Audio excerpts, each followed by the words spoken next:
All on this week's sneak previews.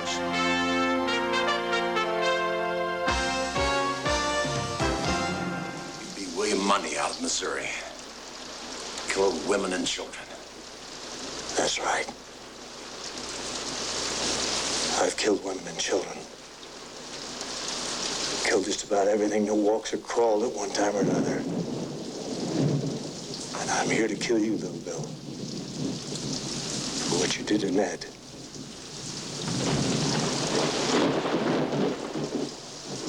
Boys better move away.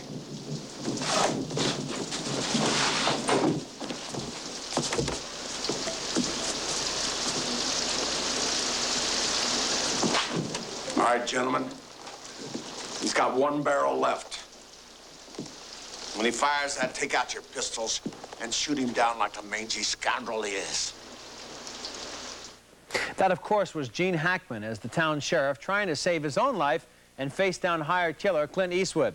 It's in a pivotal scene from the long-awaited new Western, Unforgiven, one of 6 movies we'll be reviewing this week on Sneak Previews. I'm Jeffrey Lyons. And I'm Michael Medved. And in Unforgiven, prostitutes in a tiny western town offer a bounty for anybody who will kill the cowboy who's mutilated one of them. And a number of gunslingers show up because they want to collect the money. But tough Sheriff Gene Hackman is determined to run these hired guns out of town, especially a legendary British dandy played by Richard Harris. Boys, this here's English Bob.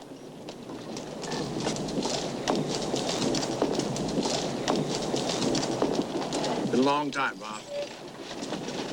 Did you run out of Chinamen? Bill. Well, I thought you was, but I thought that you were dead. I see you shaved your chin whiskers off. I was tasting the soup 2 hours after Ed. Well, actually, what I heard was that you fell off your horse, drunk, of course, and that you broke your bloody neck. I heard that one myself, Bob. Hell, I even thought I was dead. Till I found out it was just that I was in Nebraska. Who's your friend? W.W. Beauchamp. This is Little Bill Daggett. And friends, of course. Daggett. From Newton, Hayes, from Abilene. In person. Clint Eastwood, who also directed and produced this epic, plays a one-time killer and outlaw who's reformed and has lived for a decade as a poor farmer. But now he's desperate to feed his children, and he comes to the town of Whiskey Bend hoping to collect the bounty. But Sheriff Gene Hackman definitely has other plans.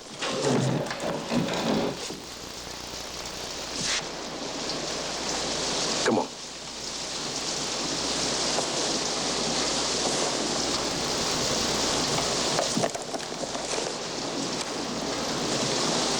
What's this for, snakes and such?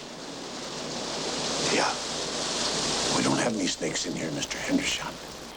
But they do have one tough sheriff who captures Morgan Freeman, Eastwood's old pal who rode along on his deadly errand hoping to share in the money. Now, Hackman threatens to continue torturing Freeman until he tells him where Eastwood is hiding. Just watch the way these two fine performers show brutality and pain with great acting, but without graphic gore. I'm gonna hurt you. Not gentle like before, but bad. I really wanted to like this movie, Michael. I grew up watching Westerns. I was known as Tex until I was about 7. Yes, I carried 2 guns. Tex Ritter and Hopalong Cassidy were my heroes.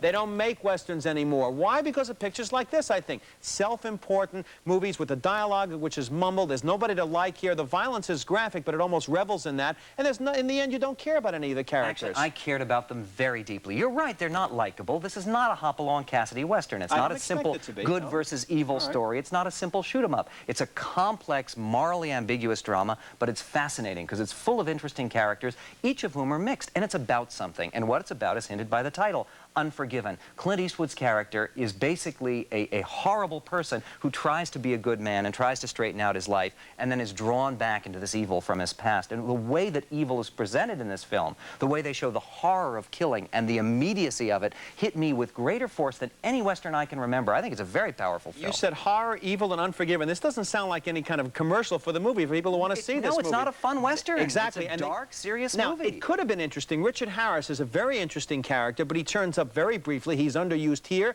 just as he was in Patriot Games earlier this year. And the movie is visually ambiguous. The interior shots look very authentic to me. They look like the dark, Old West, bad lighting. But outside, that standoff that we saw looks like a stop on the Universal Tour. I'll tell you it looks so phony and staged. To me, it didn't at all. I thought it's a beautifully shot film. I mean, I think Eastwood as a director is getting better and better each movie. And